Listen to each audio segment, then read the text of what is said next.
ಪೂಜ್ಯರೇ, ಮುಂದಿನ ಗ್ರಹದ ವಿಚಾರವನ್ನು ತಿಳಿಸುವರಾಗಿ. ಗ್ರಹದ ವಿಚಾರವಾಗಿ ತಿಳಿಸುವೆನು, ತಾವು ಚಿತ್ತವಿಟ್ಟು ಆಲಿಸಿರಿ. ಆಗಬಹುದು ಪೂಜ್ಯರೇ.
ಮಹಾರಾಜ, ಶುಕ್ರದೇವನು 33 ಕೋಟಿ ರಾಕ್ಷಸರಿಗೆ ಗುರುವಾಗಿರುವನು. ಈತನು ಸಂಜೀವಿನಿ ಮಂತ್ರವನ್ನು ಹೊಂದಿರುವನು. ಮೃತದೇಹವನ್ನು ಸಜೀವವಾಗಿ ಇವನು ಜೀವಂತಗೊಳಿಸುವನು. ಇಂಥವನನ್ನು ಪೂಜಿಸಿದರೆ ಒಳ್ಳೆಯದಾಗುವುದು. ಪೂಜ್ಯರೇ, ನೀವು ಹೇಳಿದಂತಹ ಶುಕ್ರದೇವನ ಮಹಿಮೆಯನ್ನು ಕೇಳಿ ನನ್ನ ಮನಸ್ಸಿಗೆ ಬಹಳ ಆನಂದವಾಯಿತು. ನಾವು ಕೊಡುವಂತ ಫಲಪುಷ್ಪಾದಿಗಳನ್ನು ತೆಗೆದುಕೊಂಡು ಹೋಗಿ ಆ ಶುಕ್ರದೇವನಿಗೆ ಭಕ್ತಿಯಿಂದ ನಮನವನ್ನು ಮಾಡುವಂತರಾಗಿ. ಹಾಗೆ ಆಗಲಿ. ಶುಕ್ರದೇವನ ಪಾದಾರಣ್ಯಕ್ಕೆ ಗೋವಿಂದ. ಪೂಜ್ಯರೇ, ಮುಂದಿನ ಗ್ರಹದ ವಿಚಾರವನ್ನು ತಿಳಿಸುವರಾಗಿ. ಪ್ರಭು, 7-8ನೇ ಗ್ರಹವಾದ ರಾಹು ಕೇತುಗಳ ವಿಚಾರವನ್ನು ತಿಳಿಸುವೆವು, ಚಿತ್ತಬಿಟ್ಟು ಆಲಿಸಿ ಪ್ರಭು.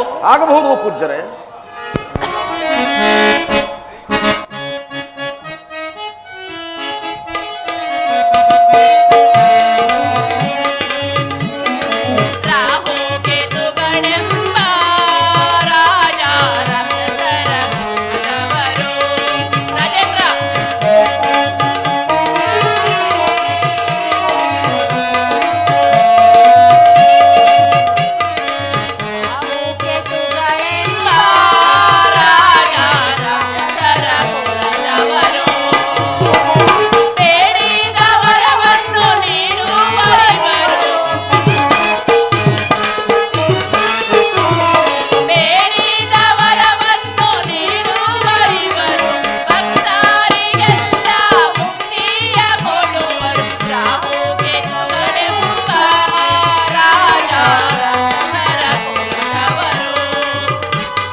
ರಾಜೇಂದ್ರ, ಪೂಜ್ಯರೇ, 7, 8ನೇ ಗ್ರಹವಾದ ರಾಹು ಕೇತುಗಳೆಂದರೆ ಸಾಮಾನ್ಯದವರಲ್ಲ.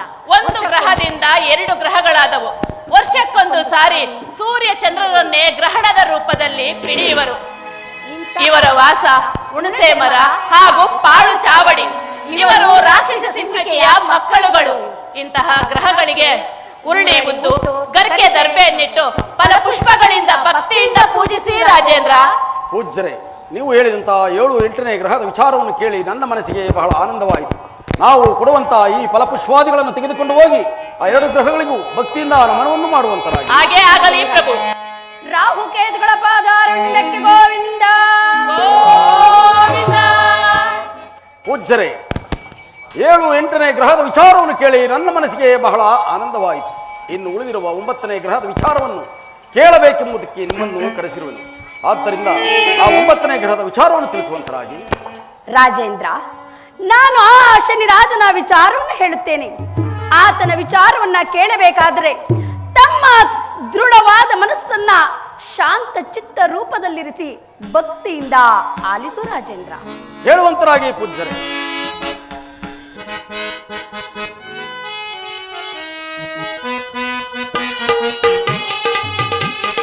ಶನಿಯು ಜನಿಸಿದಾಗ ತನ್ನ ಪಿತನ ಬಿಡಿದು, ಶನಿಯು ಜನಿಸಿದಾಗ ತನ್ನ ಪಿತನ ಬಿಡಿದು ದೂರದೃಷ್ಟಿಯ ಬೀಳೆ ಬಹುಕಷ್ಟ ಕೊಡುವನಯ್ಯ. ದೂರದೃಷ್ಟಿಯ ಬೀಳೆ ಬಹುಕಷ್ಟ ಕೊಡುವನಯ್ಯ.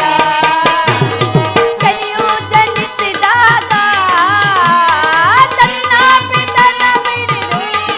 ಮಹಾರಾಜ, ಪೂಜ್ಯರೇ, ಹೇಳುವಂತರಾಗಿ.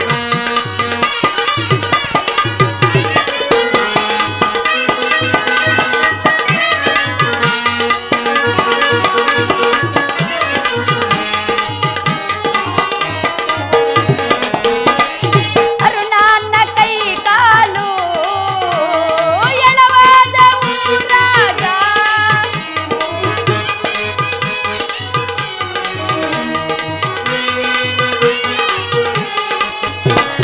ಅರುಣಾನ್ನ ಕೈ ಕಾಲು ಎಳವಾದವು ರಾಜ. ಪೂಜ್ಯರೇ, ರೋಗವು ರವಿಗೆ ಬಂದಿತ್ತು ರಾಜೇಂದ್ರ. ದುಷ್ಟ ರೋಗವು ರವಿಗೆ ಬಂದಿತ್ತು ರಾಜೇಂದ್ರ. ಶನಿಯು ಜನಿಸಿದಾಗ ತನ್ನ ಪಿತನ ಬಿಡಿದು. ಮಹಾರಾಜ, ಪೂಜ್ಯರೇ,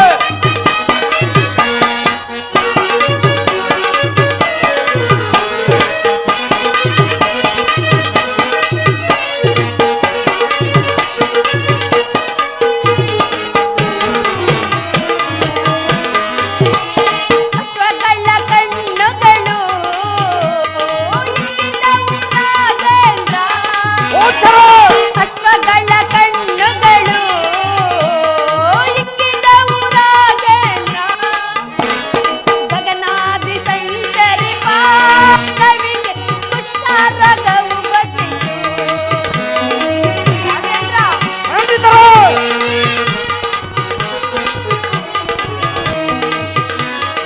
ಗಗನಾದಿ ಸಂಚರಿಪ ರವಿಗೆ ಕುಷ್ಠರೋಗವು ಬಂದಿತು. ಶನಿಯು ಜನಿಸಿದಾಗ ತನ್ನ ಪಿತನ ಬಿಡಿದು ದೃಷ್ಟಿಯ ಬೀಳೆ ಬಹು ಕಷ್ಟ ಕೊಡುವನಯ್ಯ. ಕ್ರೂರ ದೃಷ್ಟಿಯ ಬೀಳೆ ಬಹು ಕಷ್ಟ ಕೊಡುವನಯ್ಯ. ಶನಿಯು ಜನಿಸಿದಾಗ ತನ್ನ ಪಿತನ ಬಿಡಿದು. ರಾಜೇಂದ್ರ, ಶನಿರಾಜನಾದರೂ ಕಪ್ಪು ರೂಪು, ಕುರೂಪಿ ದೇಹ, ಬಿಚ್ಚಿದ ಕೇಶ ರಾಶಿಯವರು ಇವರು. ಈ ಶನಿರಾಜನನ್ನ ಕಂಡರೆ ಹರಿಹರ ತ್ರಿಮೂರ್ತಿಗಳೇ ಗಡಗಡನೆ ನಡುಗುವರು. ಅಂತಹ ಮಹಾನುಭಾವ ತನ್ನ ತಾಯಿಯ ಗರ್ಭದಲ್ಲಿ 36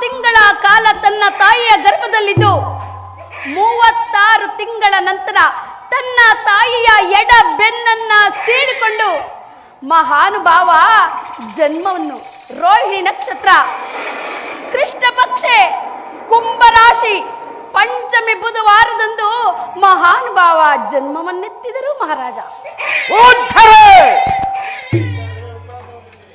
ಮುಂದಿನ ವೃತ್ತಾಂತವನ್ನು ತಿಳಿಸುವರಾಗಿ. ರಾಜೇಂದ್ರ ಆತನು ಸಾಮಾನ್ಯದವನಲ್ಲ. ಶನಿರಾಜನು ತಾರೆ ಮರದಡಿಯಲ್ಲಿ ಜನಿಸಿದಾಗ ಕಾಡಿನಲ್ಲಿರುವ ಪ್ರಾಣಿ ಪಕ್ಷಿಗಳೇ ಆತನಿಗೆ ಆಸರಾಗಿದ್ದರು. ಅಲ್ಲಿಗೆ ಹರಿಹರ ತ್ರಿಮೂರ್ತಿಗಳು ಬಂದು ಶಂಕರನಿಂದ ಶ ಎಂಬ ಅಕ್ಷರ, ನಾರಾಯಣನಿಂದ ನ ಎಂಬ ಅಕ್ಷರ, ಬ್ರಹ್ಮನಿಂದ ಶ್ವರ ಎಂಬ ಅಕ್ಷರವನ್ನು ತೆಗೆದು ತ್ರಿಮೂರ್ತಿಗಳು ಶನಿರಾಜ ಶನಶ್ಚರ ಎಂದು ಹೆಸರನ್ನು ಇಟ್ಟರು. ಆಗ ಆ ಸೂರ್ಯದೇವನು ತನ್ನ ಮಗನನ್ನು ನೋಡಲು ಕಪ್ಪು ರೂಪು, ಕುರೂಪಿ ದೇಹ, ವಕ್ರವಾದ ನೇತ್ರಗಳು ಎಂದು ತನ್ನ ಮನದಲ್ಲಿ ಹೇಳಿಕೊಳ್ಳಲು ತನ್ನ ತಾಯಿಯ ತೊಡೆಯ ಮೇಲೆ ಮಲಗಿದ್ದ ಮಹಾನುಭಾವ ತನ್ನ ತಂದೆಯ ಕಡೆ ನೋಡಲು ಸೂರ್ಯದೇವನಿಗೆ ಕುಷ್ಠರೋಗವು ರಾಜ. ಮಗನನ್ನು ಕಂಡ ಕ್ಷಣ ತಂದೆಗೆ ಕುಷ್ಠರೋಗ, ಸಾರಥಿಯ ಕೈಕಾಲುಗಳು ಜಡವನಾದವು, 7 ಅಶ್ವಗಳ ನೇತ್ರಗಳು ಹೋದವು. ಮುಂದೇನಾಯಿತು ಪಂಡಿತರೇ? ಹೌದು, ಸಾರಥಿಯ ಕಡೆ ತಿರುಗಿ ನೋಡಿದಾಗ ಸಾರಥಿಯ ಕೈಕಾಲುಗಳು ಹೊರಟು ಹೋದವು. ಸಾರಥಿಯ ಕಣ್ಣುಗಳು ಹೋದವೆ. ಹೌದು, ಮುಂದೆ ತಿಳಿಸುವರಾಗಿ. ರಥಕ್ಕೆ ಕಟ್ಟಿರುವ 7 ಅಶ್ವಗಳ ಮೇಲೆ ತನ್ನ ಕಣ್ಣು ಬಿದ್ದಾಗ ಅಶ್ವಗಳ ನೇತ್ರಗಳು ಹೊರಟು ಹೋದವು. ಹೌದು ಮಹಾರಾಜ, ರಥವು ಭೂಮಿಗೆ ಉರುಳಿತು, ಪ್ರಪಂಚವೇ ಅಂಧಕಾರದಲ್ಲಿ ಮುಳುಗಿ ಹೋಯಿತು. ಪಂಡಿತರೇ, ತಂದೆಗೆ ಕುಷ್ಠರೋಗ, ಸಾರಥಿ ಕೈಕಾಲುಗಳು ಎಳವನಾದವು, 7 ಕುದುರೆಗಳ ನೇತ್ರಗಳು ಹೋದವು. ಅನಂತರವೇನಾಯಿತು ಪಂಡಿತರೇ? ಮಹಾರಾಜ, ಆ ಸೂರ್ಯದೇವನು ತನ್ನ ಮಗನನ್ನ ಪ್ರಾರ್ಥಿಸಿಕೊಳ್ಳಲು ಮಗನಾದ ಶನಿರಾಜನು ತನ್ನ ವಕ್ರವಾದ ನೇತ್ರಗಳನ್ನು ಹಿಂದಕ್ಕೆ ತೆಗೆದುಕೊಳ್ಳಲು ಸೂರ್ಯನಿಗೆ ಕುಷ್ಠರೋಗವು ಪರಿಹಾರವಾಯಿತು. 7 ಅಶ್ವಗಳ ಕಣ್ಣುಗಳು ಅರಳಿ ಬಂದವು, ಅರುಣನ ಕೈ ಕಾಲುಗಳು ಸರಿ ಹೋದವು. ಪ್ರಪಂಚ ಎಂದಿನಂತೆ ಲೋಕ ಕಲ್ಯಾಣವು ನಡೆಯಿತು ಮಹಾರಾಜ. ಮುಂದೇನಾಯಿತು ಪಂಡಿತರೇ? ಹುಟ್ಟಿದರೆ ಇಂಥ ಮಗನೇ ಹುಟ್ಟಬೇಕು. ಹುಟ್ಟುತ್ತಲೇ ತನ್ನ ತಂದೆಗೆ ಕುಷ್ಠರೋಗವನ್ನು ಕೊಟ್ಟ ಅಂತಹ ನೀಚನನ್ನು ನನ್ನ ಸಭಾ ಸ್ಥಾನದಲ್ಲಿ ಹೊಗಳಿ ಕೊಂಡಾಡುತ್ತಿರುವರು. ಸಾಕು, ಬಾಯಿ ಮುಚ್ಚಿ. ಆದರೆ ನಿಮ್ಮನ್ನಿಲ್ಲೇ ಚಿತ್ರವಾಗಿ ಬೇಡ ಮಹಾರಾಜ, ಶನಿರಾಜನನ್ನ ಜರಿಯಬೇಡಿ. ಆತನಿಗೆ ಕರಿ ಎಣ್ಣೆನ್ನ ಇಟ್ಟು, ಪತ್ರೆಯನ್ನ ಇಟ್ಟು, ಕರಿ ರೇಷ್ಮೆ ವಸ್ತ್ರವನ್ನ ಇಟ್ಟು ಭಕ್ತಿಯಿಂದ ಪೂಜೆಯನ್ನ ಮಾಡುವರಾಗಿ.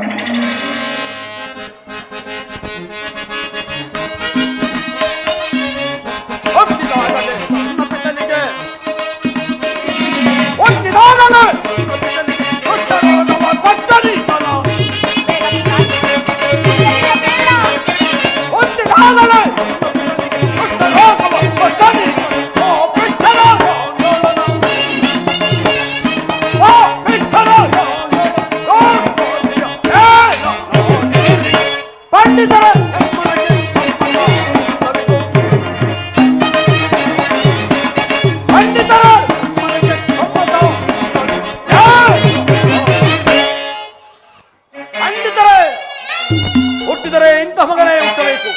ಹುಟ್ಟುತ್ತಲೇ ತನ್ನ ತಂದೆಗೆ ಕುಷ್ಠರೋಗವನ್ನು ಕೊಟ್ಟಂತ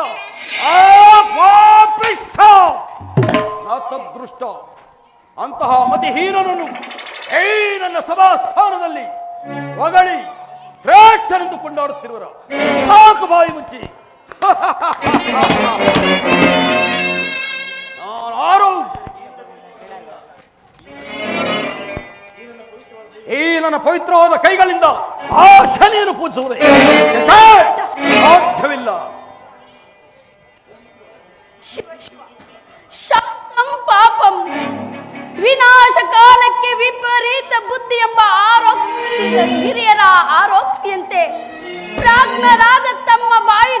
ಇಂತಹ ನುಡಿಗಳನ್ನ ಕೇಳುತ್ತಿರುವುದು ನನ್ನ ಮನಸ್ಸಿಗೆ ಪರಮಾಶ್ಚರ್ಯಕರವನ್ನುಂಟು ಮಾಡುತ್ತಿದೆ. ಬೇಡ, ಆ ಮಹಾನುಭಾವನನ್ನ ಕಂಡರೆ ಹರಿಹರ ತ್ರಿಮೂರ್ತಿಗಳೇ ಗಡಗಡನೆ ನಡುಗುತ್ತಿರುವಾಗ ಇನ್ನು ನರ ಮಾನವರಾದ ನಾವುಗಳು ಆತನನ್ನ ಜರಿದು ಉಳಿಯಲು ಸಾಧ್ಯವೇ? ಬೇಡ. ತಾವು ಸಮರ್ಥರು, ನ್ಯಾಯಶೀಲರು, ಕಳಿಂಗ ರಾಜ್ಯದ ಅರಸರು. ತಮ್ಮ ಬಾಯಿಗಳಿಂದ ಇಂತಹ ನುಡಿಗಳನ್ನ ಕೇಳಲಾರೆ. ಭಕ್ತಿಯಿಂದ ಪೂಜೆಯನ್ನ ಮಾಡು ಮಹಾರಾಜ, ಭಕ್ತಿಯಿಂದ ಪೂಜೆಯನ್ನ ಮಾಡಿ. ಪೂಜ್ಯರೇ, ಆ ಭ್ರಷ್ಟನನ್ನು ಏಕೆ ಜರಿಯಬಾರದು? ಏಕೆಂದರೆ ಆತ ಗಗನ ಮಾರ್ಗ ಸಂಚಾರಿಯು ಎದ್ದರೂ ಇರಬಹುದು. ಈ ವಿಚಾರವು ಆತನ ಕಿವಿಗೆ ಬಿದ್ದಿದ್ದೇ ಆದರೆ ಅದರ ಪರಿಣಾಮವನ್ನ ನೀವೇ ಅನುಭವಿಸಬೇಕಾಗಿರುವುದು ಎಚ್ಚರ. ಪೂಜ್ಯರೇ, ಆತನು ಅಂತಹ ಬಲವಂತನಾದರೆ ನನ್ನೆದುರಿನಲ್ಲಿ ಬಂದು ನಿಲ್ಲಲಿ. ಇಲ್ಲವಾದರೆ ನಿಮ್ಮಗಳನ್ನು ಛೇತ್ರವಾಗಿ ಕಾರಿಸುವ ಆಸನೆಯನ್ನು ಕಾರೈಸುವ ಆಸನೆಯನ್ನು. ಭಗವಂತ ಶ್ರೀರಾಜ, ಬಾ ನನ್ನಡೆಯ.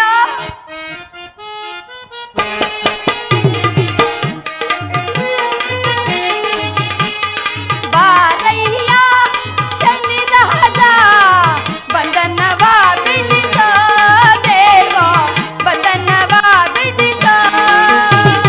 ಭಗವಂತ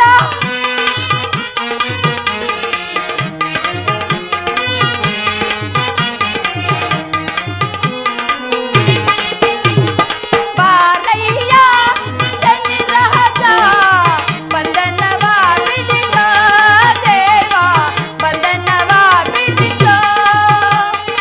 ಭಗವಂತ ಶನಿರಾಜ, ಬಾ ನನ್ನಡೆಯ. ಬಾರದಿದ್ದರೆ ಈ ರಾಜ ನಮ್ಮನು. ಭಗವಂತ,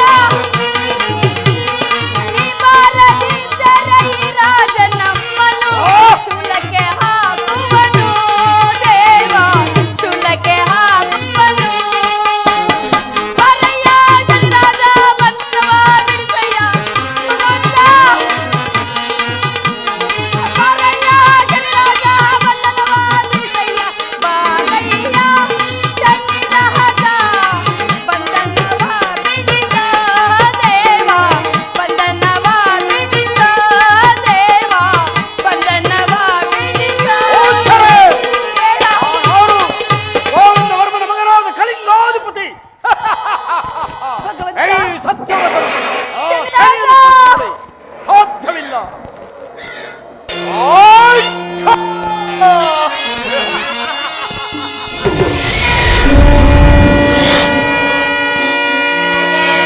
ದೇವತೆಗಳಿರ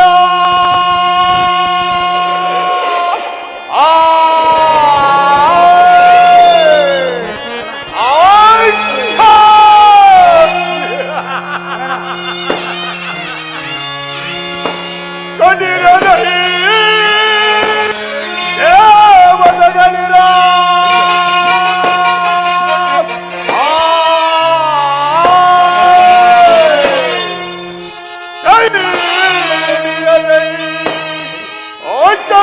ಪಾಲಕರೇ,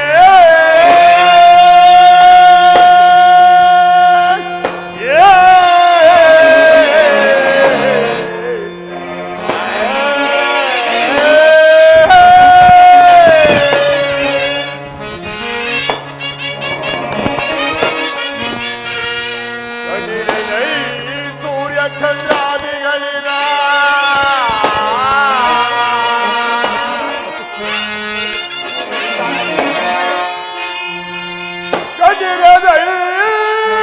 ಸೂರ್ಯ ಚಂದ್ರಾದಿಗಳಿರ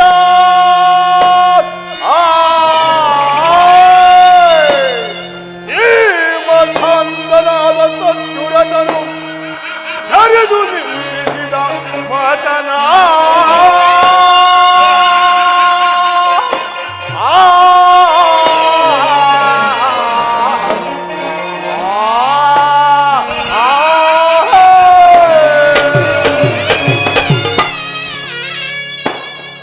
ಯಾರಿದು ಎಲ್ಲಿಗೆ ಇದ್ದು ಮನೆಗಳನ್ನು ನಾನು ಕಾರಾಗೃಹ ಮಾರ್ಗದಲ್ಲಿ ಹೋಗುತ್ತಿರುವಾಗ ಎನ್ನ ಮಹಿಮೆಯು ನಿನಗೆ ತಿಳಿಯದೆ ಬಾಯಿಗೆ ಬಂದಂತೆ ಜರಿಯುತ್ತಿರುವೆ ಎಂಬ ಅಂದ ಸರಿ 300 ಕೋಟಿ ದೇವಾನು ದೇವತೆಗಳಿಗೆ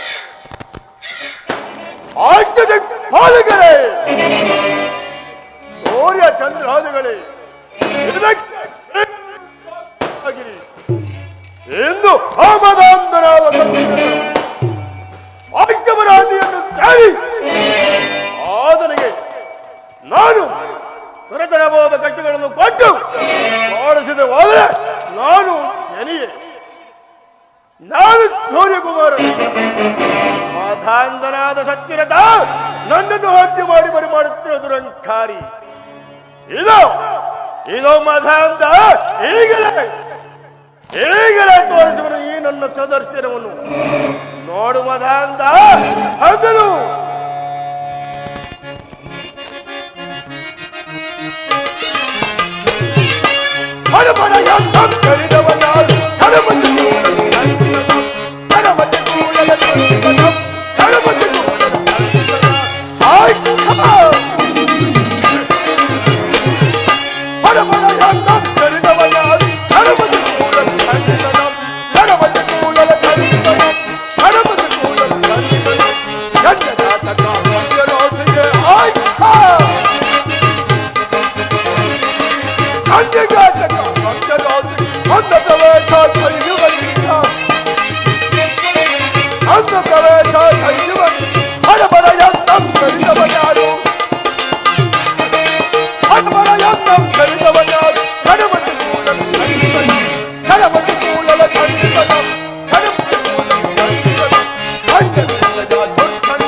ಸತ್ಯುರತ ನನ್ನ ಮಹಿಮೆಯು ನೀನು ತಿಳಿಯದೆ ಕೂಡಿದ ಸಭಾ ಮಧ್ಯದಲ್ಲಿ ನನ್ನನ್ನು ನೀನು ವಿಧ ವಿಧವಾಗಿ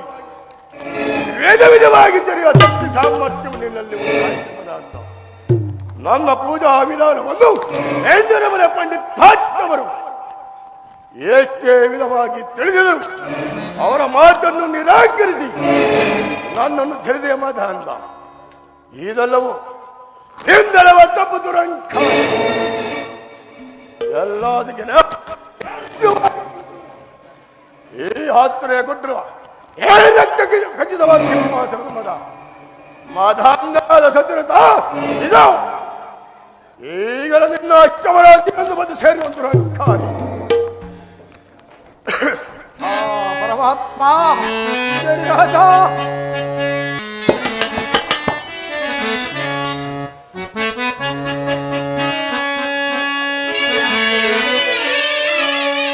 ಅರಿಯದ ನಿಮ್ಮನು ಜರಿದೆನು ಪರದೇವಾತ್ಮ ಅರಿಯದೆ ನಿಮ್ಮನು ಜರಿದೆನು ದೇವಾ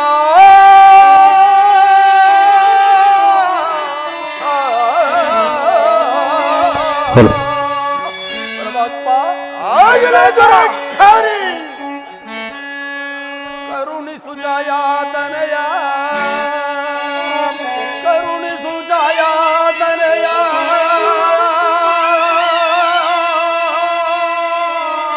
ದೇವಾ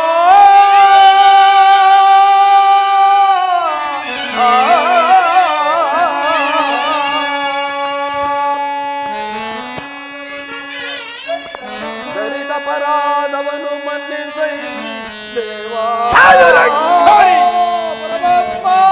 ಈ ಪಾಪಕರಣ ಪಾದವನ್ನು ಮುಂದೆ ಮದಾಂತ ಯಾರೆಲ್ಲವರಾಗುವುದು ದುರಂಕಾರಿ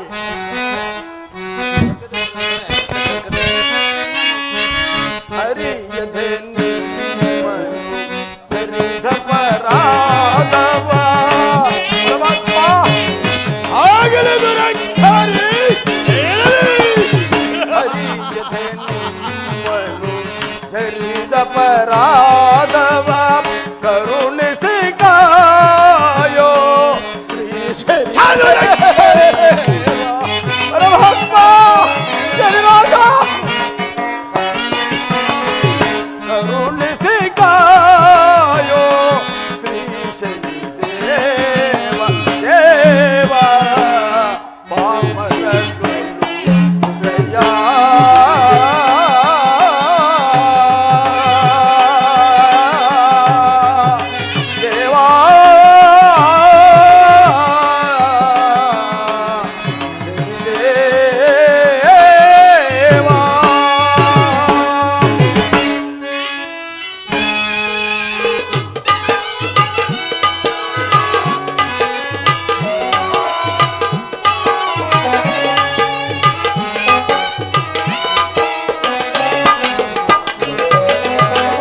ಜೋಡಿಸಿ ಕರಗಳ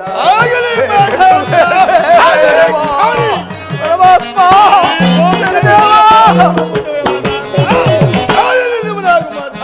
ಜೋಡಿಸಿ ಕರಗಳ ಬೇಡುವೆ ದೇವ ಕರುಣಿಸಿ ಕಾಯೋ ಶ್ರೀ ಶನಿ ದೇವ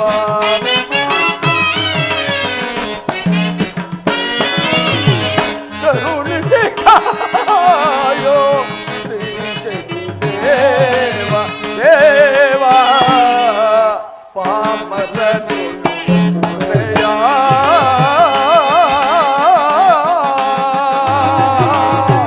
ದೇವಾ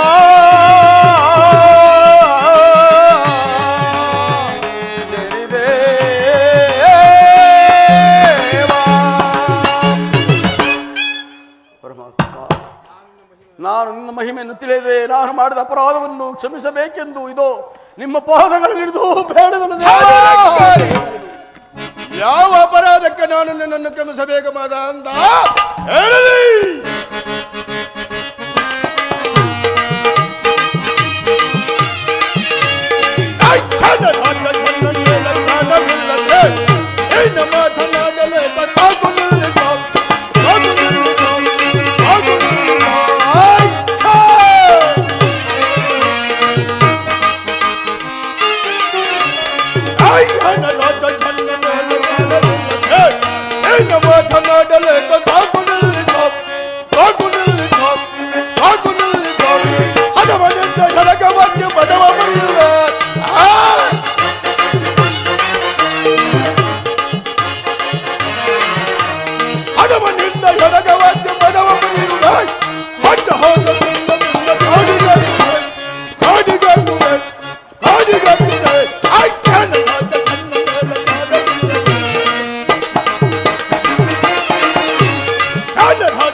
ರಾಜ್ಯಮದದಿಂದ ನೀನು ನನ್ನನ್ನು ಧಿಕ್ಕರಿಸಿದ್ದರು ನನ್ನನ್ನು ಒಂದು ಕ್ಷಣ ಮಾತ್ರ ಬಿಡುವುದಿಲ್ಲ. ಕೆಂಗಣ್ಣನದಕ್ಕೆ ಕರಗಿ ಕರಚಪ್ಪಾಳಿಯನ್ನು ಹೊಡೆಯಬೇಕಾದ ನಾನು ನಿನಗೆ ಮಾಡಿದ ಅಪರಾಧವೇನು ಅಂತ ಹಿಂದೆ ಕಂಡೆ ದುರಂಕಾರಿ ಮುಂದೆ ನೋಡ್ತಿರು ಈ ಸೂರ್ಯಪುತ್ರನ ಚಮತ್ಕಾರವನ್ನು ದುರಂಕಾರಿ. ಪರಮಾತ್ಮ ಶನಿರಾಜ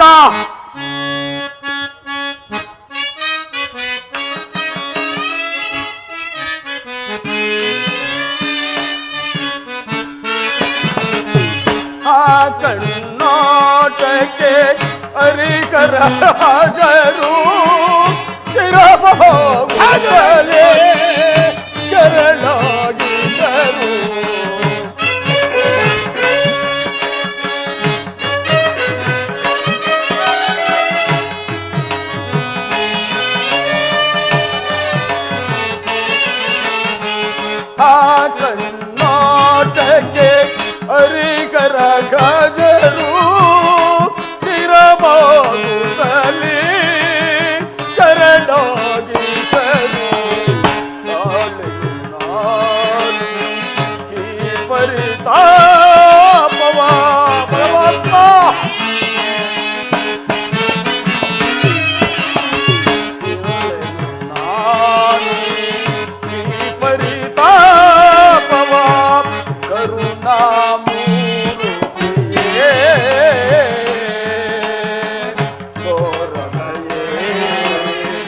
ಕಾಲದ ಗೋದರ ದಿನಕರ ಕುವರ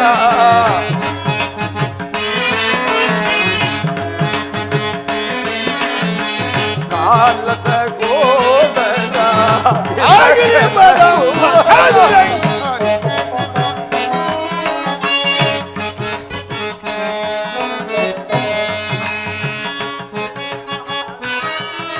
ಮಗರಾಜ ಕರುಣಾಮೂರ್ತಿಯೇ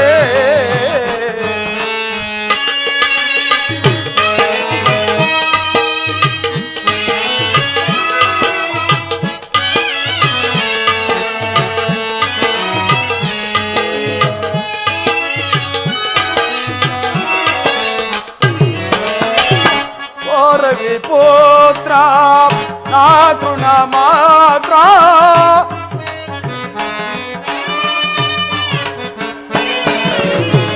ಓರವಿ ಪುತ್ರ ನಾ ತೃಣ ಮಾತ್ರ ಕಾಯುವುದು ಎಮ್ಮ ಬಾಳಿನ ದೂರ ತಾಳು ನಾನು ಈ ಪರಿತಾಪವ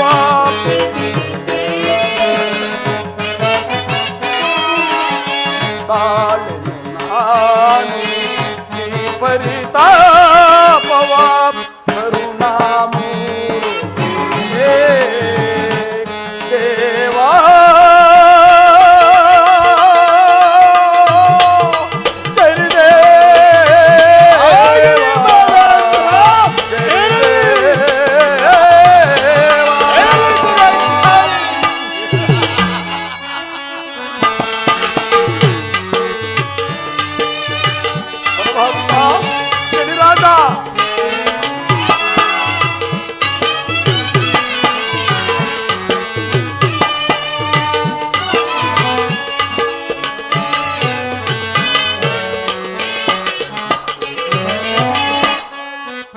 ಅರಿತು ನಡೆದರೆ ಶಾಂತ ಸ್ವರೂಪ ಮರೆತು ನಡೆದರೆ ಭೀಕರ ರೂಪ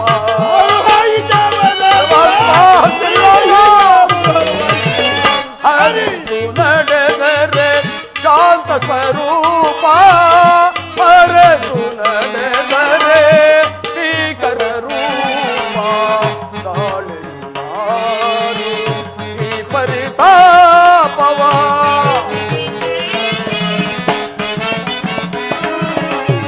ತಾಳು ನಾನು ಈ ಪರಿತಾಪವ ಕರುಣಾಮೂರ್ತಿಯೇ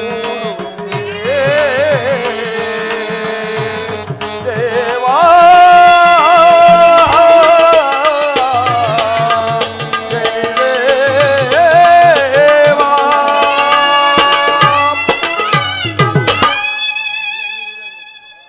ಪರಮಾತ್ಮ ಶನಿರಾಜ ಅರವಿಂದ ಸಂಭೂತನಾದ ಶನಿದೇವ ಭಾನುನಂದನ ಗ್ರಹಮಂದ ರಾಜ ರಾಜನೆಂಬ ಗರ್ವದಿಂದ ನಿನ್ನನ್ನು ಜರಿದ ಅಪರಾಧವನ್ನು ಮನ್ನಿಸಬೇಕೆಂದು ಬೇಡಿಕೊಳ್ಳುವೆನು ದೇವಾ, ಬೇಡಿಕೊಳ್ಳುವೆನು. ಮನ್ನಿಸುತ್ತಾರೆ ಹೇಳಿ. ಪರಮಾತ್ಮ ಶನಿರಾಜ, ತಪ್ಪು ಮಾಡುವುದು ಸಹಜ, ಅದನ್ನು ಮನ್ನಿಸುವ ಭಾರವು ನಿಮ್ಮದಲ್ಲವೇ ದೇವಾ. ಒಂದು ಮರದಲ್ಲಿ ಒಂದು ಹಣ್ಣು ವಿಷವಾದರೆ ಆ ಮರವನ್ನು ಛೇದಿಸುವುದೇ ದೇವಾ. ಬೇಡ ದೇವಾ, ಬೇಡ. ಇಷ್ಟೊಂದು ಕುಪಿತರಾಗಬೇಡ ತಂದೆ, ಇಷ್ಟೊಂದು ಕುಪಿತರಾಗಬೇಡ ತಂದೆ. ಶನಿರಾಜ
ಧಿಕ್ಕರಿಸಿ ನೋಡಿದ ದುರಂಕಾರಿ. ಅದೇ ನಿನ್ನ ಕಣ್ಣುಗಳನ್ನು ಕೇಳಿಸುವಂತೆ ಮಾಡುತ್ತೇನೆ. ಪರಮಾತ್ಮ ಶಿವ ಶಿವ. ಅದ್ಯಾವ ನಾಳಿಗೆಯಿಂದ ಕೂಡಿದ ಸಭಾ ಮಧ್ಯದಲ್ಲಿ ನನ್ನನ್ನು ಏನು ವಿಧವಾಗಿ ದುರಂಕಾರಿ. ಅದೇ ನಿನ್ನ ಸತಿಯನ್ನು ನಾಳಿಗೆಯನ್ನು ಪರಮಾತ್ಮ ಶಂಕರ. ಅದ್ಯಾವ ಕರೆಗಳಿಂದ ಕಾಜಪ್ಪ ನೋಡಿದೆವು. ಅದೇ ನಿನ್ನ ಕುಮಾರನ ಕರೆಗಳನ್ನು ಕತ್ತರಿಸುವಂತೆ ಮಾಡುತ್ತೇನೆ. ಪರಮಾತ್ಮ ಶನಿರಾಜ. ನಿನ್ನ ರಾಜ್ಯಕ್ಕೋಸಾದಗಳನ್ನು ನಾನು ತೋರಿಸ ಹೋದರೆ ನಾಡುತ್ತಿರು ಮಾಧಾಂತ.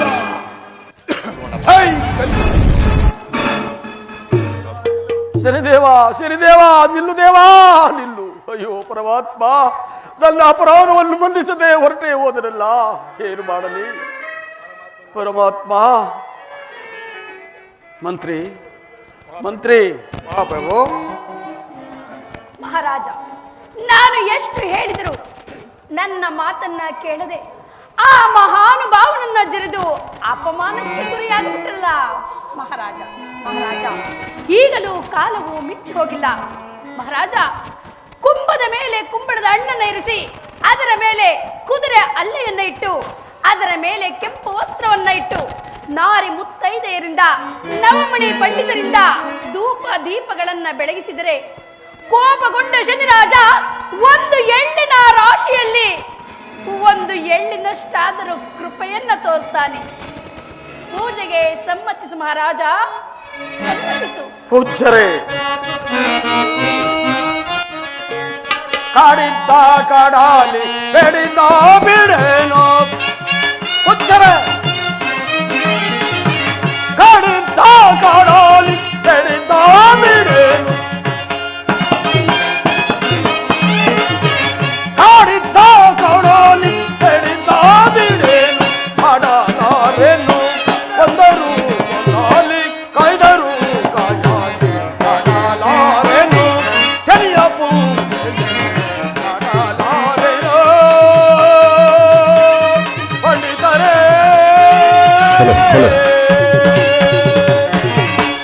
ಪಂಡಿತರೇ, ಕೊಂದರು ಕೊಲ್ಲಲಿ, ಕಾಯ್ದರು ಕಾಯಲಿ, ಆ ಶನಿಯನ ಪೂಜೆಯನ್ನು ಮಾಡಲಾರೆ. ಆ ಮನ್ನಿಸಲಾಗದ ಶನಿದೇವನನ್ನು ಪೂಜಿಸಿ ಫಲವೇನು? ನಿಮಗಿಷ್ಟವಿದ್ದರೆ ಪೂಜಿಸಿ, ಇಲ್ಲವಾದರೆ ಹೊರಟು ಹೋಗಿ.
ಬರುವೆ. ಮಂತ್ರಿ ಮಹಾಪ್ರಭು ಮಂತ್ರಿ ಮಹಾಪ್ರಭು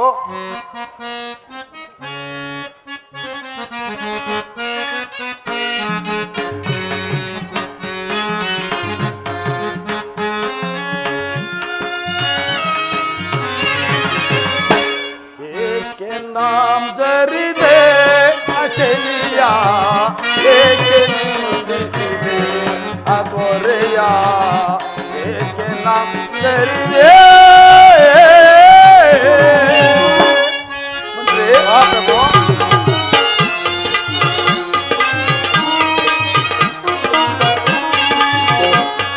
ಮಂತ್ರಿ ಮಹಾಪ್ರಭು ಮಹಾಪ್ರಭು ಶಾಂತರಾಗಿರು.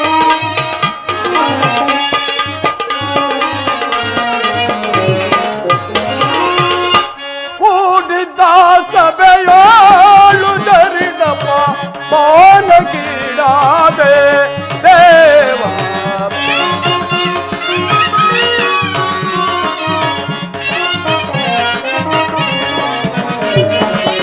ಕೂಡಿದ್ದ ಸಭೆಯೋಳು ಜರಿದಪ್ಪ ಬಾಲಕೀಡಾದೆ ದೇವ ಏಕೆ ನಾ ಜರಿದೆ ಅಶಲಿಯ ಏಕೆ ನಿಂದಿಸಿದೆ ಅಗೋರೆಯ ಏಕೆ ನಾ ಜರಿದೆ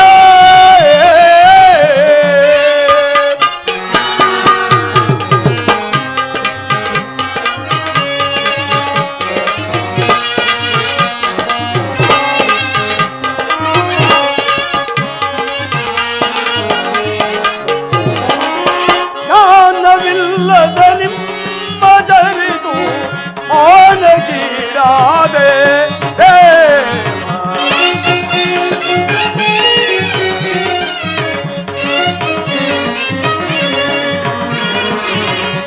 ಜ್ಞಾನವಿಲ್ಲದ ನಿಮ್ಮ ಜರಿದು ಆನಗೀಡಾದೆ ದೇವ ಏಕೆ ನಾಮ್ ಜರಿದೆ ಅಶಲಿಯ ಏಕೆ ನಿಂದಿಸಿದೆ ಅಗೋರೆಯ ಏಕೆ ನಾಮ್ ಜರಿದೆ ಮಹಾಪ್ರಭು ಮಂತ್ರಿ ಮಹಾಪ್ರಭು ಎಂತಹ ಕಡು ಕಷ್ಟಕ್ಕೆ ಗುರಿಯಾದೆವು ಮಂತ್ರಿ ಮಂತ್ರಿ ಮಹಾಪ್ರಭು. ಈ ರಾಜದ ಯೋಗಕ್ಷೇಮವನ್ನು ನೀನು ನೋಡಿಕೊ. ನಾನು ಈ ವಿಷಯವನ್ನು ನನ್ನ ರಾಣಿಯಾದ ನನ್ನ ಚಂದ್ರಾಸಿಗೆ ತಿಳಿಸಲು ಈಗಲೇ ಅಂತಃಪುರಕ್ಕೆ ಹೋಗುವೆನು. ನಾನಿಂದು ಬರಲೇ ಮಂತ್ರಿ? ಈ ರಾಜ್ಯದ ಕ್ಷೇಮವನ್ನು ನೋಡಿಕೊ ಮಂತ್ರಿ.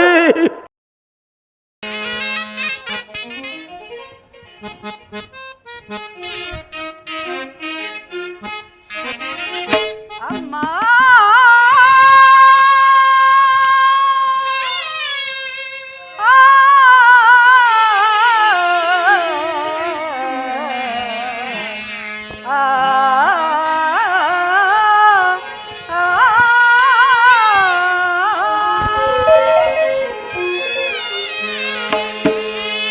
ತ್ರಿಭುವನ ಜನನಿ ಜಗನ್ಮೋಹಿನಿ ತ್ರಿಭುವನ ಜನನಿ ಜಗನ್ಮೋಹಿನಿ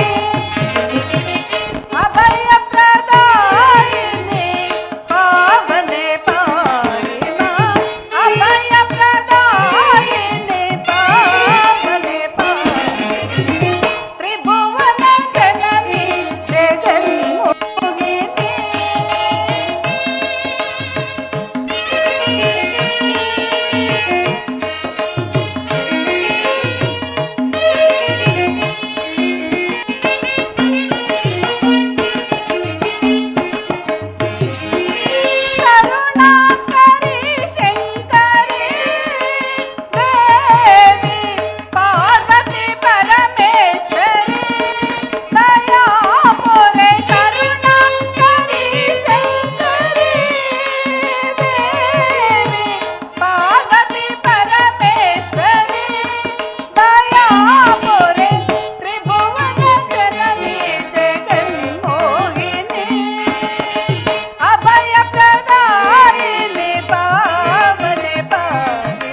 ಕಾಲದಲ್ಲಿಯೂ ನಿನ್ನನ್ನೇ ನಂಬಿ ಪೂಜಿಸಿ ಆರಾಧಿಸುತ್ತಿರುವ ಈ ನಮ್ಮ ನಾಡಿನ ಪ್ರಜೆಗಳಿಗೆ ಯಾವ ಕುಂದು ಕೊರತೆಯೂ ಬಾರದಂತೆ ಕಾಪಾಡುತ್ತಾಯಿ. ಅದು ಅಲ್ಲದೆ ಈ ನಾಡಿನ ಪ್ರಜೆಗಳಿಗೆ ಯಾವ ಕುಂದು ಕೊರತೆಯೂ ಬಾರದಂತೆ ಸದಾ ಕಾಲದಲ್ಲಿಯೂ ಅವರನ್ನು ಕೈ ಬಿಡದೆ ಕಾಪಾಡುವ ಭಾರವು ನಿನ್ನದಾಗಿರುವುದು ತಾಯಿ. ಇದೇನಿದು ಪೂಜಾ ವೇಳೆಗೆ ಸರಿಯಾಗಿ ಬರುತ್ತಿದ್ದ ನನ್ನ ಪ್ರಾಣಕಾಂತರು ಈ ದಿನ ಇಷ್ಟು ವೇಳೆ ಆದರೂ ಬಾರದಿರಲು ಕಾರಣವೇನಿರಬಹುದು? ಜೀವಿತೇಶ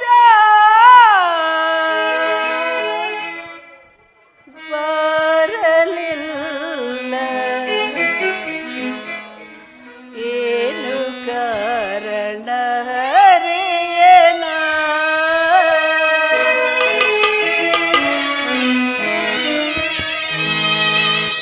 ಜೀವಿತೇಶ ಬರಲಿಲ್ಲ ಏನು ಕಾರಣ ಹರಿಯನ ಜೀವಿತೇಶ ಬರಲಿಲ್ಲ ಏನು ಕಾರಣ ಹರಿಯನ ಹರಿಯನ ಕಾರಣ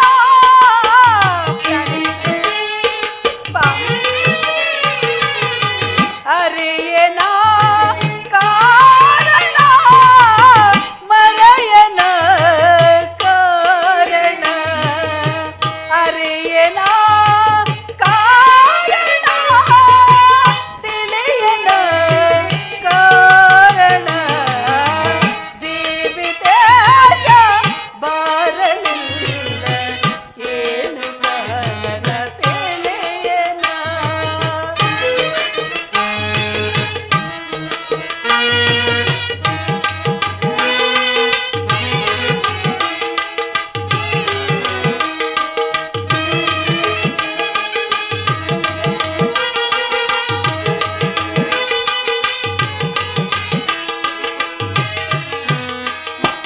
ಮರೆತನೋ ಮುನಿದನೋ ಏನು ಕಾರಣ ಹರಿಯನ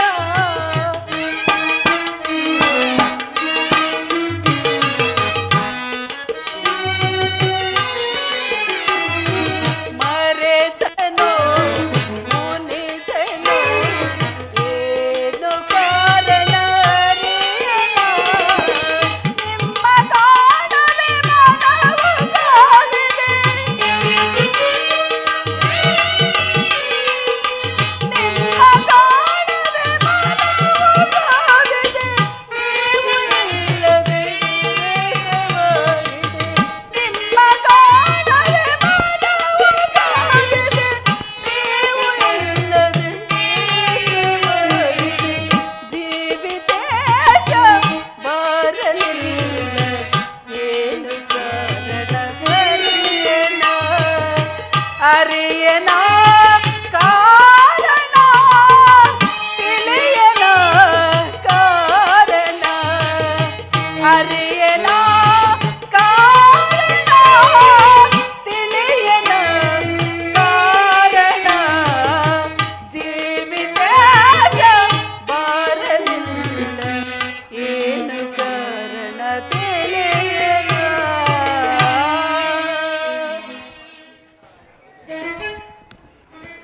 ದೇವಿ ಪ್ರಾಣ. ಚಂದ್ರ ತಮ್ಮ ಪಾಲ್ಗಳಿಗೆ ಹೊಂದಿಸಿ ಚಂದ್ರ ನಿನಗೆ ಮಂಗಳವಾಗಲಿ ಮೇಲ್ಕಿ ಇದೇನು ಪ್ರಾಣೇಶ್ವರ ಸದಾ ಕಾಲದಲ್ಲಿಯೂ ಮಲ್ಲಿಗೆಯಂತೆ ನಗುತ್ತಿದ್ದ ಈ ನಿಮ್ಮ ಮುಖ ಕಮಲವು ಈ ರೀತಿಯಾಗಿ ಕಳಗುಂದಿರಲು ಕಾರಣವಾದ್ರೂ ಏನು? ನನ್ನಿಂದೇನಾದ್ರೂ ಅಪರಾಧವಾಯಿತೆ ಅಥವಾ ಈ ನಾಡಿನ ಪ್ರಜೆಗಳಿಂದೇನಾದ್ರೂ ಕುಂದುಕೊರತೆ ಉಂಟಾಯಿತೆ ನನ್ನೊಡು ಚಂದ್ರ ಹೇಳುವರು ಕೇಳು ಚಂದ್ರ ಹೇಳುವರು ಹೇಗೆ ಸ್ವಾಮಿ?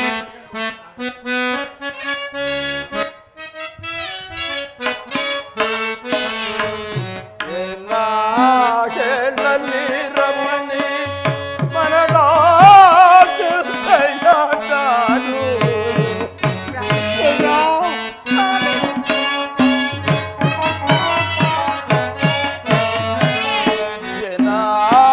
ಕೇಳಲಿ ನಾನು ಮನದ ಚಿಂತೆಯಾದಾನು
ಪ್ರಾಣೇಶ್ವರ, ಈ ದಿವಸ ನನ್ನ ರಾಜಸಭೆಯಲ್ಲಿ ನಮ್ಮ ಅರಮನೆಯ ಪುರೋಹಿತರನ್ನು ಕರೆಯಿಸಿ ನವಗ್ರಹಗಳ ವಿಚಾರವನ್ನು ಕೇಳುತ್ತಿರುವಾಗ ಶನಿದೇವರ ವಿಚಾರವನ್ನು ಕೇಳಿ ನನ್ನ ಮನಸ್ಸಿಗೆ ಎಲ್ಲಿಲ್ಲದ ಕಳವಳು ಉಂಟಾಯಿತು. ಸ್ವಾಮಿ, ಆದ್ದರಿಂದ ಆ ಶನಿದೇವರನ್ನು ನಿಂದಿಸಿ ನಿರಾಕರಿಸಿ ಮಾತನಾಡಿದರು ದೇವಿ. ಪ್ರಾಣೇಶ್ವರ, ಅದೇ ಸಮಯಕ್ಕೆ ಗಗನ ಮಾರ್ಗದಲ್ಲಿ ಹೋಗುತ್ತಿದ್ದ ಶನಿದೇವರು ಬರ್ರನೆ ನನ್ನ ಆಸ್ಥಾನಕ್ಕೆ ಬಂದು ಭ್ರಷ್ಟನೇ ನಿನ್ನನ್ನು ಕಾಡುವರು, ನಿನ್ನ ಅಷ್ಟೈಶ್ವರ್ಯವನ್ನು ಸೂರೆಗೊಳ್ಳುವರು, ಸ್ವಾಮಿ, ಸತಿಪತಿಯನ್ನು ಅಗಲಿಸುವರು ಎಂಬುದಾಗಿ ಶಪಥ ಮಾಡಿ ಹೊರಟು ಹೋದರು. ಮನೋಹರ, ಇದಕ್ಕೇನು ಮಾಡುವುದು ದೇವಿ, ಏನು ಮಾಡುವುದು? ಎಂತ ಕಾರ್ಯವನ್ನು ಮಾಡಿದ್ರಿ ಸ್ವಾಮಿ?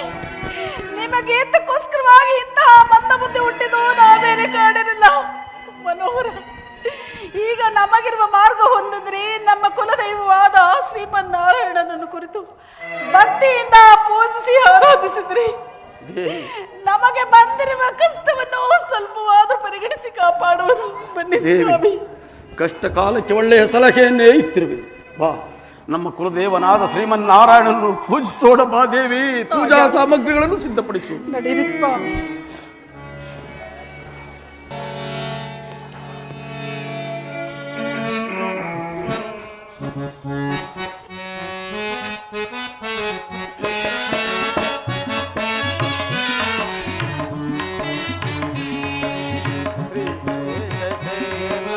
ನಾರಾಯಣ ಶ್ರೀ ಕಮಲವದನ ದೀನಾವನ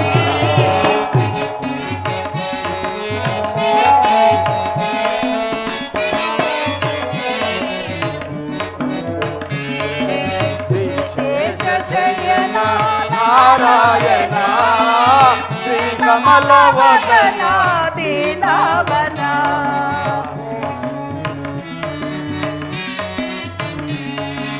ಹೇ ಚಕ್ರಧಾರಿ ಶೌರಿ ಮುರಾರಿ,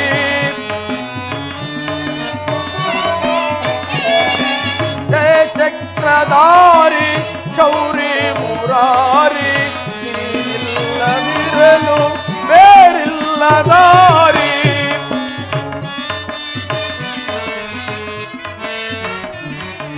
ನೀನಿಲ್ಲದಿರಲು ಬೇರಿಲ್ಲ ದಾರಿ.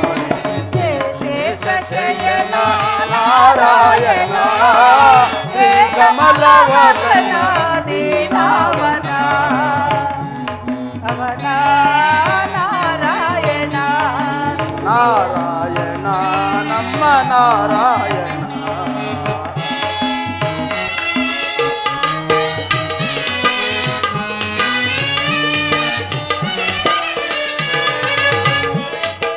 ಹೇ ಚಂದ್ರಗಾಸೆ ನಿನ್ನ ಪಾದ ದಾಸ,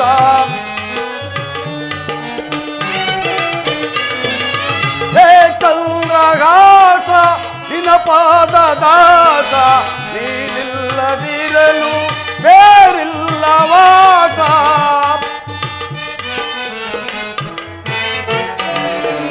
ನೀನಿಲ್ಲದಿರಲು ಬೇರಿಲ್ಲ ವಾಸ. ಶೇಷಶಯನ ನಾರಾಯಣ ಹೇ ಕಮಲವದನ ದೀನವನ ದೀನವನ ನಾರಾಯಣ ದೀನವನ ನಾರಾಯಣ.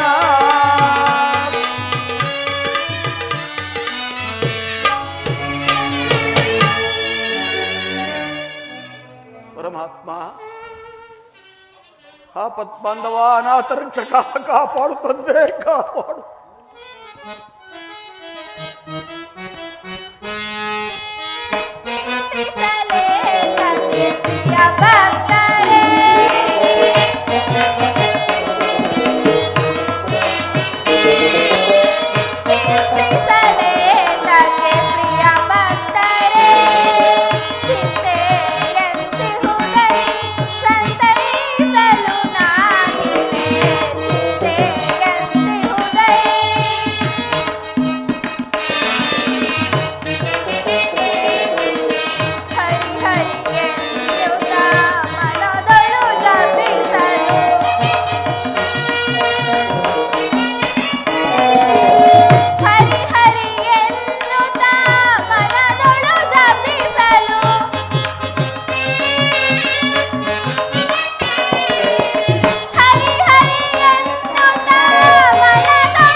ರಾಜದಂಪತಿಗಳೇ, ನನ್ನನ್ನು ಧ್ಯಾನಿಸಲು ಕಾರಣವೇನು? ಪರಮಾತ್ಮ, ಈ ದಿವಸ ನಮ್ಮ ರಾಜ್ಯಸಭೆಯಲ್ಲಿ ನಮ್ಮ ಅರಮನೆಯ ಪುರೋಹಿತರನ್ನು ಕರೆಯಿಸಿ ನವಗ್ರಹಗಳ ವಿಚಾರವನ್ನು ಹೇಳುತ್ತಿರುವಾಗ ಶನಿದೇವರ ವಿಚಾರವನ್ನು ಕೇಳಿ ನನ್ನ ಮನಸ್ಸಿಗೆ ಎಲ್ಲಿಲ್ಲದ ಕಳವಳವೂ ಉಂಟಾಯಿತು. ಆದ್ದರಿಂದ ನಾನು ಆ ಶನಿದೇವರನ್ನು ಜರಿದು ನಿಂದಿಸಿನುವುದೇವ. ಅದೇ ಸಮಯಕ್ಕೆ ಗಗನ ಮಾರ್ಗದಲ್ಲಿ ಹೋಗುತ್ತಿದ್ದ ಶನಿದೇವರು ಬರ್ರನೆ ನಮ್ಮ ರಾಜಸ್ಥಾನಕ್ಕೆ ಬಂದು, ಭ್ರಷ್ಟನೇ, ನಿನ್ನನ್ನು ಕಾಡುವೆನು, ನಿನ್ನ ಅಷ್ಟೈಶ್ವರ್ಯವ ಸೂರೆಗೊಳ್ಳುವೆನು, ನಿನ್ನ ಸತಿಪತಿಯನ್ನು ಅಗಲಿಸುವನು ಎಂಬುದಾಗಿ ಶಪಥವನ್ನು ಮಾಡಿ ಹೊರಟೇ ಹೋದನು. ಪರಮಾತ್ಮ, ಇದಕ್ಕೆ ನೀನೇ ದಿಕ್ಕು. ಪರಮಾತ್ಮ, ನೀನೇ ದಿಕ್ಕು. ಸತ್ಯವ್ರತ ಮಹಾರಾಜ, ಶನಿ ಮಹಾದೇವನು ಕೋಪಗೊಂಡು ಪಂಥಗೊಂಡ ಮೇಲೆ ನಿನ್ನನ್ನು ಕಾಡದೆ ಬಿಡುವುದಿಲ್ಲ. ಆದ್ದರಿಂದ 7 ವರ್ಷಗಳ ಕಾಲ ಈ ರಾಜ್ಯವನ್ನು ತೊರೆದು ದೇಶಾಧಿಕಾರವನ್ನು ಮಾಡಿ ಹೊರಡಿ. ಶುಭವಾಗಲಿ. ಅಯ್ಯೋ ಪರಮಾತ್ಮ, ಮನೋಗರೇ, ಕೇಳಿದೆಯಾ ಚಂದ್ರ, ಕೇಳಿದೆಯಾ? ನಮ್ಮ ಕುಲದೇವರಾದ ಶ್ರೀಮನ್ನಾರಾಯಣನೇ ಈ ರೀತಿ ಹೇಳಿದ ಮೇಲೆ ಮಾಡುವುದೇನು? ಕಾಡುವ ಶನಿಯು ನಮ್ಮನ್ನು ಕಾಡದೆ ಎಂದಿಗೂ ಬಿಡುವುದಿಲ್ಲ. ಆದ್ದರಿಂದ ನಿನಗೊಂದು ಮಾತನ್ನು ಹೇಳಿದನು ಕೇಳು ಚಂದ್ರ, ಮಾತನ್ನು ಹೇಳಿದರು ಕೇಳು.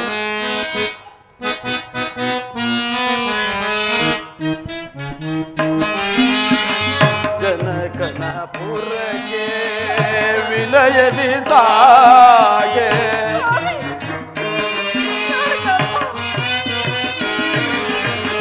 ಜನಕನ ಪುರಗೆ ವಿನಯದಿ ಸಾಗೆ, ಅನುನಯದಿಂದಲೇ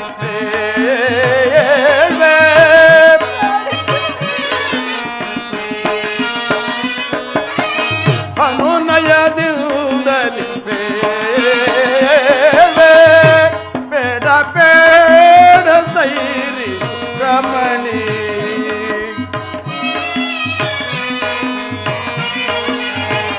ಬೇಡ ಬೇಡ ಸೈರಿ ರಮಣಿ. ಚಂದ್ರ ಕಾಡಿನೊಳಗೆ ಮೃಗಗಳು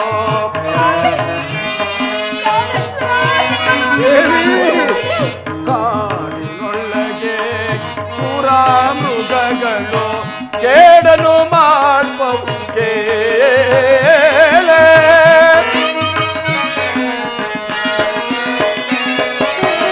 ಕೇಡನು ಮಾಡುವವು ಕೇಳೆ, ಬೇಡ ಬೇಡ ಸೈರಿ ರಮಣಿ,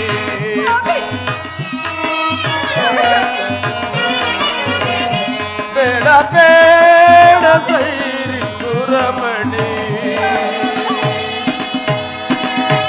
ದೇವಿ, ಚಂದ್ರ, ಆದ್ದರಿಂದ ನೀನು ನಿಮ್ಮ ತಂದೆಯಾದ ಸುದತಿ ಮಹಾರಾಜರ ಪಟ್ಟಣವನ್ನು ಸೇರಿ ಸುಖದಿಂದ ಬಾಳು ಚಂದ್ರ, ಸುಖದಿಂದ ಬಾಳು. ನಾನು ಅರಣ್ಯವಾಸಕ್ಕೆ ಹೋಗುತ್ತೇನೆ. ನಮ್ಮ ಕರ್ಮ ಕಳೆದ ಮೇಲೆ ಬಂದು ಸೇರೋಣ. ನನ್ನ ಮಾತನ್ನು ಕೇಳು ಚಂದ್ರ. ಮರದ ನೆರಳು ಮರವನ್ನೇ ಆಶ್ರಯಿಸಿದಂತೆ ನಾನು ಸಹ ತಮ್ಮನ್ನೇ ಆಶ್ರಯಿಸಿರುವನಲ್ಲವೇ ಸ್ವಾಮಿ? ನಿಮ್ಮನ್ನು ಹೋಗಲಿ ನಾನು ಕ್ಷಣಕಾಲ ಉಳಿಯಬಲ್ಲನೆ? ಖಂಡಿತವಾಗಿ ಅಲ್ಲ ಸ್ವಾಮಿ. ನಾನು ಸಹ ತಮ್ಮ ಜೊತೆಯಲ್ಲೇ ಬರ್ತೇನೆ. ನನ್ನನ್ನು ಕರೆದುಕೊಂಡು ಹೋಗುವವರಾಗಿ ಪ್ರಾಣಿಸಿ. ಚಂದ್ರ, ಚಂದ್ರ, ನಿನ್ನನ್ನು ಕರೆದುಕೊಂಡು ಹೋಗೋಣವೆಂದರೆ ನೀನು ನವಮಾಸ ತುಂಬಿದ ಸ್ತ್ರೀಯಳು. ನಿನ್ನನ್ನು ಕಾಡಿನಲ್ಲಿ ಹೇಗೆ ಕರೆದುಕೊಂಡು ಹೋಗಲಿ ಚಂದ್ರ? ಹೇಗೆ ಕರೆದುಕೊಂಡು ಹೋಗಲಿ? ಏನಾದ್ರೂ ಆಗಲಿ ಸ್ವಾಮಿ, ನಿಮ್ಮನ್ನು ಬಿಟ್ಟು ಕ್ಷಣಕಾಲವೂ ಉಳಿಯುವ ಶಕ್ತಿ ನನಗಿಲ್ಲ ಸ್ವಾಮಿ.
ಇಲ್ಲ ಸ್ವಾಮಿ, ನಾನು ಸಹ ತಮ್ಮ ಸಂಗಡವೇ ಬರ್ತೇನೆ, ನನ್ನನ್ನು ಕರೆದುಕೊಂಡು ಹೋಗುವರಾಗಿ.